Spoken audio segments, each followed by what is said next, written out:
1989년 6월에 중국에서 천안문 사태가 발생했었습니다.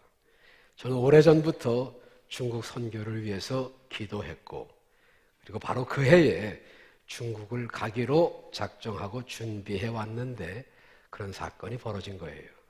중국의 민주화를 요구하는 젊은이들이 북경 천안문 광장에서 모여 데모를 하고 있는데, 정부 당국에서 데모하는 청년 학생들을 탱크로 깔아 죽였습니다.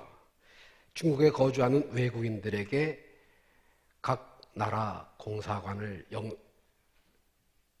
통해서 중국을 떠나라는 지시가 하달이 되었고, 중국을 떠나는 외국인들로 북경 공항은 초만원을 이루고 있는 상황에서 중국을 간다고 하는 것이 쉬운 일은 아니었습니다. 그래도 한번 가기로 했으니까 간다. 만일의 경우 생각해서 유서를 써놓고 중국으로 떠났습니다. 동행하는 사람도 없고 안내자도 없이 생전 처음 공산국가를 혼자 가는 제 심정이 어떠했을 것 같습니까? 북경에 도착을 해서 심양에서 기차를 탔습니다. 밤새도록 가는 완행열차였어요. 목포행이 아니고 연길행이었습니다. 너무 지치고 피곤해서 잠깐 눈을 붙이려고 하다가 문득 내가 지금 여기 뭐하러 왔지? 하는 생각을 하니까 그냥 쉬고 있을 수가 없었어요. 그래서 앞에 앉은 사람에게 서툰 중국말로 말을 걸었습니다. 나는 미국에 사는 한국 사람입니다. 나는 하나님을 믿는 사람이고 미국에서는 교회를 다닙니다. 중국에서 예수 믿으세요 전도 못하거든요. 그래서 이렇게 내 생활을 소개를 하면서 간접적으로 전도를 하고 있었는데, 제 앞에 앉은 사람은 듣는지 안 듣는지 전혀 반응이 없고, 그 위 2층 칸에 앉은 사람이 자기가 조선 사람이라는 거예요. 차오선맨. 그래서 그러면 니 후셔 중국, 니 후셔 한국어마, 한국말 할 줄 아느냐? 그렇게 물으니까 당연하다 그런 말입니다. 요즘 말로 하면 당근이지요. 그렇게 대답을 하는 것이었습니다. 그래서 그 다음부터는 편하게 한국말로 대화를 이어갈 수가 있었습니다. 문제는 그 다음부터입니다. 제가 연길이 처음이고 아는 사람도 없다고 하니까 그때부터 북경으로 돌아오는 그 순간까지 제가 가고 싶다고 하는 곳 혹은 제가 모르는 곳까지라도 일일이 다 그 사람이 안내를 해 주었습니다. 하나님의 예비하심이었습니다.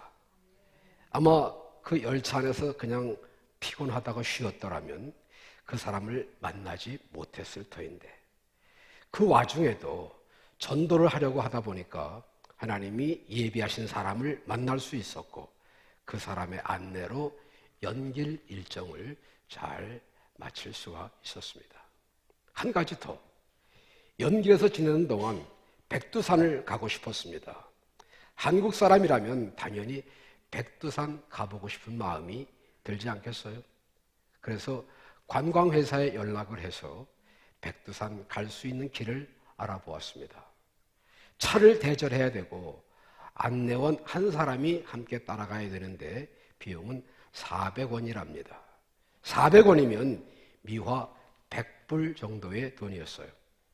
안내원은 필요 없다고 해도 법이 그러니까 안내원이 함께 가야 된다는 것입니다. 400원 물론 가지고 있었지만 400원이면 당시 중국에서 5인 한 가정이 한 달 동안 다소 여유 있게 생활할 수 있는 액수였습니다. 순간 망설였어요.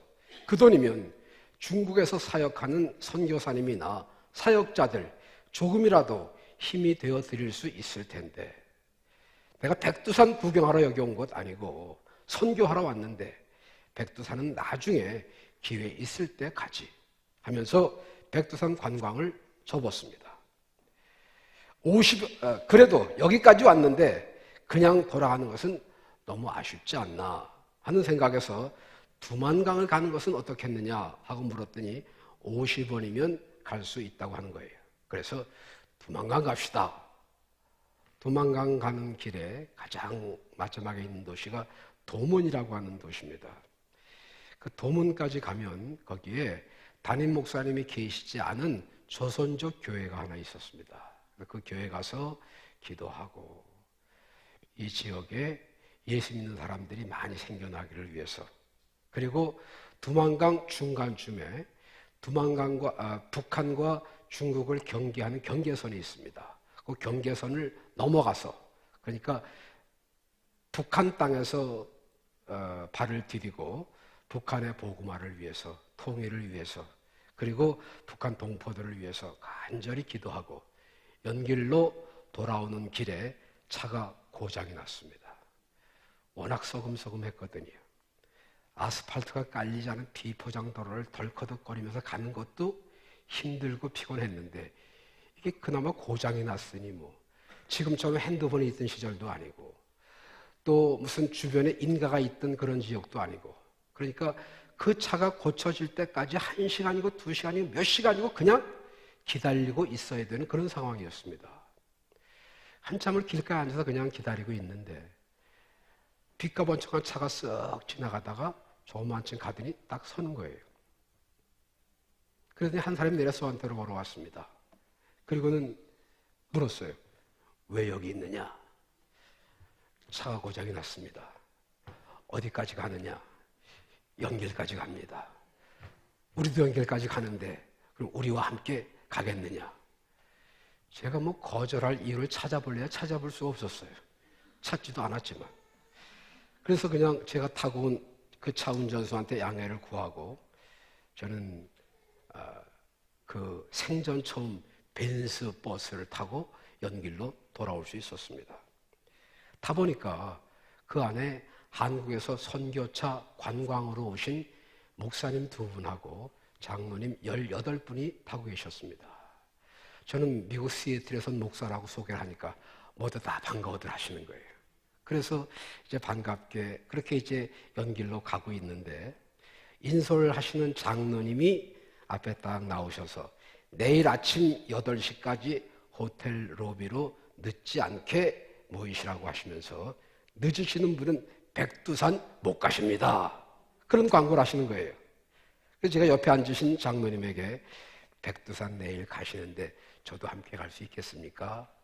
그러니까 차가 큰 차고 20명밖에 안 되니까 자리가 많이 비어 있었습니다. 자리가 빈자리가 이렇게 있는데 못 가실 이유가 없죠. 같이 가시죠, 목사님. 그래서 그 다음날 그분들과 함께 백두산 관광을 잘 할 수 있었습니다. 하나님의 예비하심입니다. 까짓 그 100불 그러면서 혼자 갔었더라면 틀림없이 고물차 타고 덜거덕거리면서 심심하게 별 의미 없이 그냥 백두산 보고 왔다 하는 정도로 여행을 했을 텐데 조금 양보했더니, 조금 희생했더니 우리 좋으신 하나님이 그분들과 함께 편하게, 그리고 백두산 상상봉에서 천지를 깔보면서 예배도 드리고 대한민국 만세 힘차게 외치고 돌아올 수 있었습니다. 지금 생각해도 할렐루야입니다. 늘 드리는 말씀이지만 하나님의 살아계심, 기도의 응답, 기적을 경험하고 싶으시면 전도를 하시면 됩니다. 집에서 설거지하면서 하나님의 능력이 필요합니까? 청소하면서 하나님의 도우심이 있어야 할까요? 전도하세요. 선교에 동참하세요. 아무도 아멘은 안 하시네. 다시 한번 할까요? 전도하세요. 선교에 동참하세요. 하나님의 축복을 경험하시게 될 것입니다. 목사의 아들로 태어난 어떤 젊은이가 자기 아버지가 고생하시는 것을 보면서 나는 예수 안 믿겠다, 그런 생각을 하면서 자랐습니다. 그런데 그래도 들은 게 그 말씀이고 아는 게 그거니까 사람들 만나면 예수 믿어요? 교회 다니세요. 그렇게 빈말로라도 전도를 해왔습니다. 술집에 가서 앉아서 술을 마시면서도 술 친구 앞에 앉혀놓고 예수 믿어라, 교회 나가라, 그렇게 전도를 했습니다. 무교동 어느 술집에서 어떤 아가씨하고 술을 마셨습니다. 그러면서 그 아가씨한테 예수 믿어야 된다고 전도를 했어요. 교회 나가라고. 그냥 귀찮으니까 아마 그 아가씨가 그렇게 하겠노라고 대답을 했겠죠.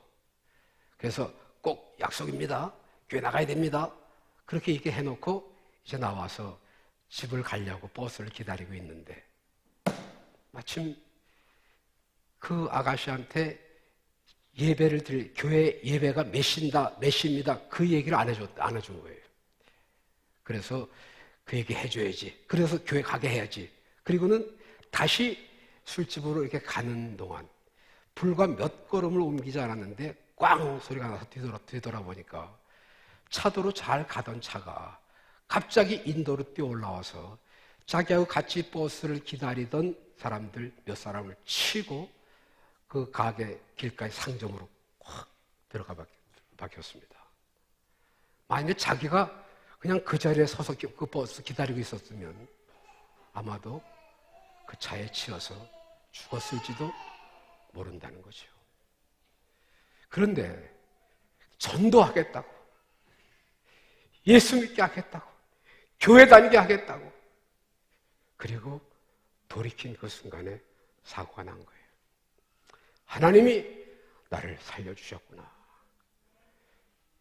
전도하니까 살려주셨구나. 그래서 거기 무교동에서부터 자기 집이 청량리인데 청량리까지 걸어가면서 울면서 하나님 잘못했습니다, 하나님 용서해 주세요, 이제 살려주셨으니 이제 남은 생에는 주님 위해서 살겠습니다. 그렇게 자기 아버지 불순종하고 예수 부인하고 살던 삶을 돌이켜 회개하고 신학교 졸업하고 목사가 돼서 지금 목회 잘하고 계십니다.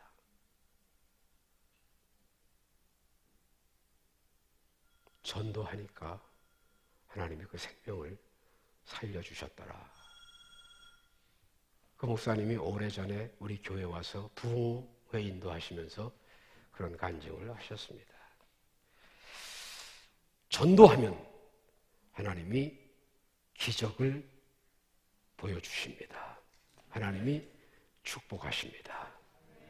성경에서 표현되는 하나님은 여러 가지 모습으로 나타나고 있어요. 우주와 만물을 지으신 창조주 하나님, 불의를 기뻐하지 않으시고 죄악을 반드시 징계하시는 공의로우신 하나님, 하나님보다 더 사랑하는 것을 그냥 두고 보지 아니하시는 질투하시는 하나님, 모든 싸움에서 승리하게 하시는 전능하신 하나님. 그러나 성경 전체를 통해서 나타나는 하나님의 모습은 역시 인간을 사랑하셔서 우리의 우둔함을, 허물을 용납하시고 우리들의 부족함을 채우시기를 원하시며 우리 인간들이 잘 되시기를 바라셔서 잘 될 수 있도록 보호하시고 도우시기를 원하시는 좋으신 하나님이라는 사실에 초점을 맞추고 있습니다. 오늘 본문에서는 여호와 이레, 하나님의 예비하심에 대해서 말씀하고 계십니다. 성경에서는 하나님을 과거와 현재뿐 아니라 미래를 섭리하시고 예비하시는 하나님이시라고 말씀했습니다. 사도 바울은 나의 나된 것은 하나님의 은혜로라 라고 고백했습니다. 내가 잘나서 여기까지 온 것이 아니고, 내가 똑똑해서 여기까지 이룬 것이 아니고, 내가 좋은 사람이라서 이만큼 쌓아온 것이 아니다. 이 모든 것이 하나님의 은혜라는 믿음의 고백입니다. 야곱이 형을 속이고 아버지까지 속이고 형이 받을 축복을 가로챘지만 나중에 속은 것을 안 형 에서의 분노를 피하려고 외삼촌이 살고 있는 바단 아람이라고 하는 곳으로 피신을 해서 그곳에서 20년을 삽니다. 그 사이 결혼도 하고 많은 재산도 모았어요. 그 당시에 재산이라고 하는 건 물론 주식이라든가 건물이 아니고 그냥 가축대이었습니다. 그런데 마냥 그곳에만 언제까지 머무르고만 있을 수가 없었어요.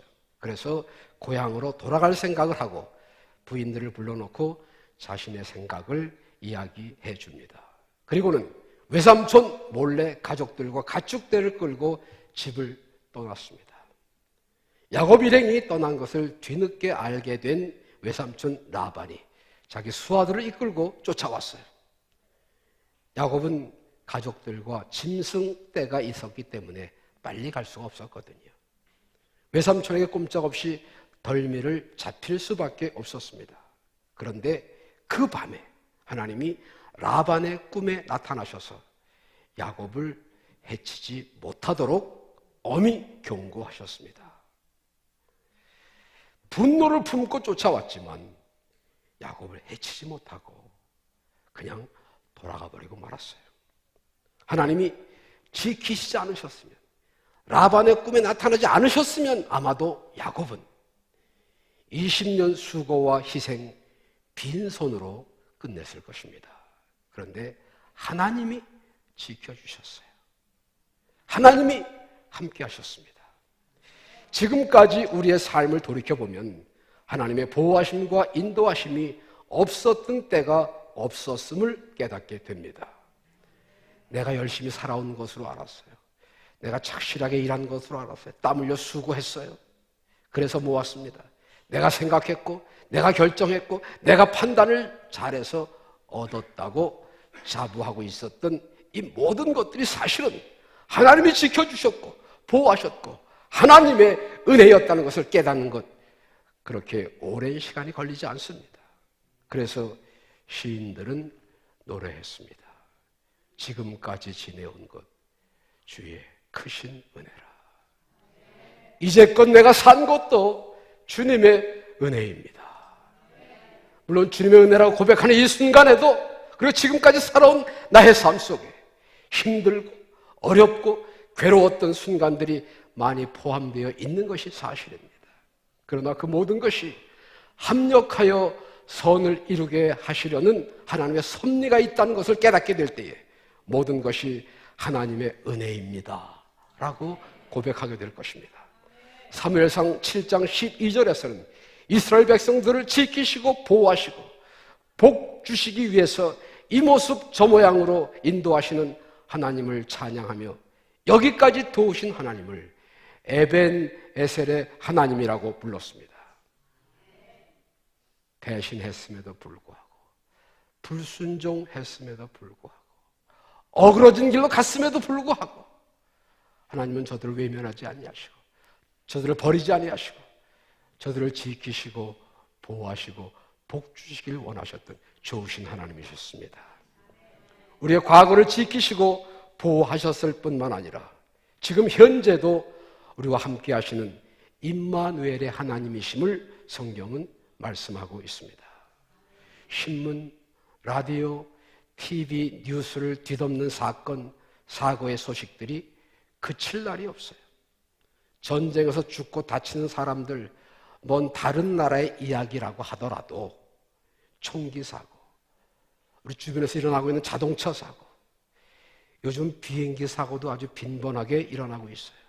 산사태, 폭풍, 폭우, 태풍, 폭염, 죽고 다치는 사람들이 부지기수입니다.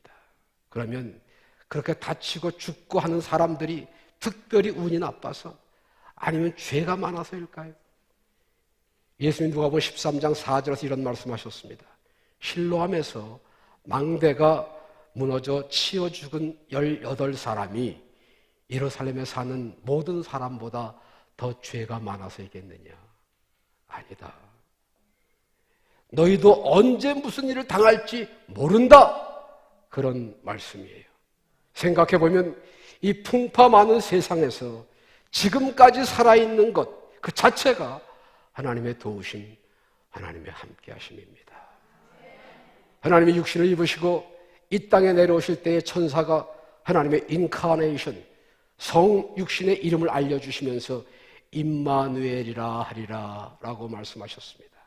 그 뜻은 God with us, 하나님이 우리와 함께 하신다, 그런 뜻이에요. 그 예수님이 십자가에 죽으셨다가 사흘 만에 부활하셔서 승천하시기 전 제자들에게 마지막으로 하신 약속의 말씀 중에 볼지어다 내가 세상 끝날까지 너희와 항상 함께 있으리라 하신 말씀이었습니다. 그리고 그 약속을 신실하게 지키시는 좋으신 하나님이십니다. 여기에서 강조되는 말씀이 항상이라는 단어예요. 우리가 믿음 생활 잘할 때에 착하다, 잘한다, 그때 같이 계시고, 열심으로 교회 출석할 때, 기도 많이 하고, 봉사할 때에, 충성할 때에 그래 옳다, 옳지, 그때에 도와주시고, 승리의 정상에 있을 때에 그때에 함께 하시고, 그뿐만 아니라 게으를 때, 신앙생활 대충 할 때, 말씀을 불순종하고 딴 길로 가려고 할 때, 실패와 좌절의 깊은 계곡에서 헤매이고 있을 때, 사망의 음침한 골짜기를 지나는 순간에도 우리 주님은 우리 곁을 떠나 멀리 계시지 않고 결코 우리의 손을 놓지 않으시는 좋으신 하나님이십니다. 그게 항상의 의미예요. 예수를 정말 잘 믿어보고 싶은 사람이 있었습니다. 그런데 예수님이 우리와 함께 하신다, 그 사실을 믿을 수가 없었어요. 믿고 싶죠. 그런데 믿어지지 않는 건 어떻게 해요? 그래서 기도했습니다. 예수님이 우리가 항상 같이 계시다고 하는데 저는 그걸 믿을 수가 없네요. 예수님 정말 살아계시다면 내 눈에 한번 나타나 나에게 보여주세요. 그렇게 기도했습니다. 그런데 정말 예수님이 그 앞에 나타나신 거예요. 야, 성경 말씀이 모두 사실이었구나 하고 믿어지면서 예수님이 이렇게 나타나셨는데 신앙생활 잘해야지 하면서 굳게 결심하고 열심으로 신앙생활을 했습니다. 뜨겁게 기도했어요. 부지런히 봉사했어요. 예수님 보고 계시니까 신이 났습니다. 예수님 칭찬해 주시니까 정말 좋았어요. 그래서 열심히 했는데 큰 소리로 찬양하고 전도할 때에도 예수님 곁에서 보시면서 빙긋이 웃으시는 거예요. 얼마나 좋아요. 그런데 문제가 생겼어요. 언제나 그렇게 열심으로만 할 수 있는 것이 아니잖아요, 우리 인간이. 때때로는 게으르고 싶은 때도 있고요. 화가 나서 누구하고 막 싸우고 싶은 때도 있고, 성질대로 막 욕도 퍼부어주고 싶고, 그런 마음이 막 마음에서 요동을 하는데 예수님이 이렇게 지켜보고 계시는 거예요. 그래서 다시 기도했습니다. 주님이 내 곁에 계시다는 사실을 믿을 테니까 이제 그냥 더 이상 보이지 않으셔도 되겠습니다. 그랬더니 그 다음부터 안 보이시더래요. 정말 예수님이 내 앞에 나타나신다면 그 사람처럼 나도 예수님 계신 것을 확실히 믿고 변치 않고 충성할 텐데 그러시지 말고 내 곁에 계신 것으로 믿고 그냥 하루하루를 주님 부끄럽지 않게 열심히 있는 믿음 생활 잘 하시기 바랍니다. 세상 끝날까지 너희와 항상 함께 있으리라 신실하신 임마누엘 주님의 약속을 믿고 현실과 상황에 좌우되지 말고 교회 생활 잘 하시기를 축원합니다. 여기까지 도우신 하나님도 감사하고 지금도 우리 곁에 계신 주님 든든하지만 더욱 중요한 것은 우리의 내일을 예비하시는 하나님이시라는 사실입니다. 오늘 본문의 내용은 우리가 너무나 잘 아는 말씀입니다. 아브라함이 눈에 넣어도 아프지 않을 100세 독자 이삭을 얻고 세상에 부러울 것 없는 행복한 나날을 보내던 중 그 이삭을 번제로 바치라는 하나님의 음성을 듣습니다. 마른 하늘에 날벼락이 따로 있겠습니까? 그러나 거역할 수 없는 하나님의 명령이에요. 불순종할 수 없는 하나님의 말씀이었습니다. 인간적인 고뇌, 자식을 자기 손으로 죽여야 하는 아버지로서의 심정을 억제하고 이삭과 함께 제사를 드릴 모리아 산으로 출발을 합니다. 집을 떠나 제사를 드릴 모리아 산까지 사흘 길을 가는 동안 아브라함의 마음이 어떠했을까요? 하나님이 진정 이삭을 제물로 받으시려고 번제로 드리라고 하시진 않으시겠지 하는 기대. 그러나 동시에 만약 정말로 제물로 받으시면 어떻게 하지? 하는 염려와 불안이 엇갈리는 상태에서 모리아산에 도착한 아브라함과 이삭은 산으로 올라갑니다. 산으로 오르는 도중에 아들 이삭이 묻습니다. 아버지, 제사를 드릴 물과 나무는 있는데 제물로 쓸 어린 양은 어디 있나요? 아들아, 번제로 드릴 양은 하나님이 자기를 위하여 친히 준비하실 것이다. 대답은 그렇게 했지만 아브라함의 속은 착잡했을 거예요. 믿음의 조상이니까 그러지 않았을지도 모르지요. 저 같았으면 그랬을 것이다, 그런 말입니다. 산에 올라가서 제단을 쌓습니다. 제단을 쌓는 순간에도 혹시 어딘가에 하나님이 예비하신 어떤 제물이 있지 않을까 하는 두리번거림이 계속되었을 거예요. 저 같았으면 말입니다. 제단이 다 만들어지고 이제는 정말로 제물을 드려야 하는 최후의 상황이에요. 이제 더 이상 어떤 기대도 하기 어려운 마지막 순간입니다.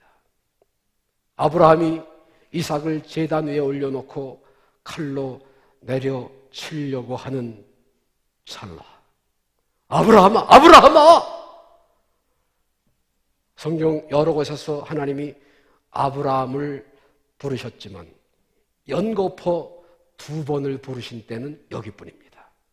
하나님의 다급하심을 표현하는 것이라고 생각됩니다. 아이에게 내 손을 대지 말라. 주위를 살펴보니까 한 수양이 그 뿔이 수풀에 걸려서 움직이지 못하고 있는 것을 보게 됩니다. 그리고 그 양을 잡아서 제사를 드리고 거기에서 하나님의 이름을 여호와 이레, 준비하시는 하나님이라고 불렀다고 오늘 본문에서 기록하고 있습니다. 모리아산까지 가기는 갔는데, 제단을 쌓았는데 아무런 변화와 기적이 나타나지 않으므로 아브라함이 나는 도저히 더 이상은 할 수 없다 그랬더라면 어떻게 되었을까요? 마지막까지 하나님을 신뢰하고 희망을 버리지 않았던 아브라함의 믿음으로 하나님은 믿는 사람들의 기대를 외면하지 않으시는 여호와 이레의 하나님임을 증명해 보이셨고, 아브라함은 이삭과 함께 기쁘고 가벼운 발걸음으로 집으로 돌아갈 수 있었습니다. 할렐루야. 내일은 우리의 시간이 아닙니다. 미래는 우리의 주관하에 있지 않습니다. 내일은 미지의 세계입니다. 아직 가지 않은 길이기에 기대와 희망을 가질 수 있어요. 동시에 불안과 걱정이 함께하는 것도 사실입니다. 우리가 가야 할 길을 확실히 판단할 수 있다면, 우리 앞길에 무엇이 있는지 알 수 있다면 보다 자신 있게 당당하게 나아갈 수 있었을 텐데, 내일을 모르기 때문에 불안할 수밖에 없고 조심스럽고 걱정스러운 삶을 살아가야 하는 것이 우리네 인생입니다. 기대를 걸고 희망을 가지는 것과 불안해서 걱정하는 것은 우리의 선택입니다. 미래는 아직 우리 앞에 다가오지 않았으니까요. 불안하다고 해서 걱정을 미리 당겨서 할 필요가 있을까요? 중국 속담에 파도가 친다고 배가 뒤집히기도 전에 미리 물속에 뛰어든다, 그런 말이 있습니다. 그것도 하나의 선택일 수 있어요. 그러나 내일을 주관하시고 섭리하시는 하나님을 신뢰하지 못할 때에 할 수 있는 선택입니다. 예수님 말씀하셨습니다. 내일 일을 염려하지 말라. 내일 일은 내일 염려할 것이요 한날 괴로움은 그날에 족하니라. 이 가르침은 내일을 준비할 필요 없고 계획할 필요도 없다, 그런 뜻이 아닙니다. 다만 염려한다고 해서 해결하지도 못하고 일어나지도 않을 일을 미리 땡겨서 걱정하지 말고 내일을 주관하시는 하나님께 맡겨라, 그런 교훈입니다. 이런 찬송이 있습니다. I don't know about tomorrow. I don't seem to understand. But I know who holds tomorrow. And I know He holds my hand. 나는 내일 일을 알지 못합니다. 무슨 일이 있을지 예측, 이해조차 할 수 없습니다. 그러나 나는 내일을 누가 주관하시는지 알고 있고요. 그리고 그분이 내 손을 잡고 계심을 압니다. 그렇습니다. 우리는 내일을 알지 못합니다. 그러나 내일을 주관하시고 예비하시는 그분이 누구신지 압니다. 그 여호와 이레의 하나님이 내 손을 잡고 계시고 나를 위해 좋은 것을 예비하시고 생명의 길, 축복의 길로 인도하시는 좋으신 하나님이시라는 사실을 믿으시기 바랍니다. 기도하겠습니다.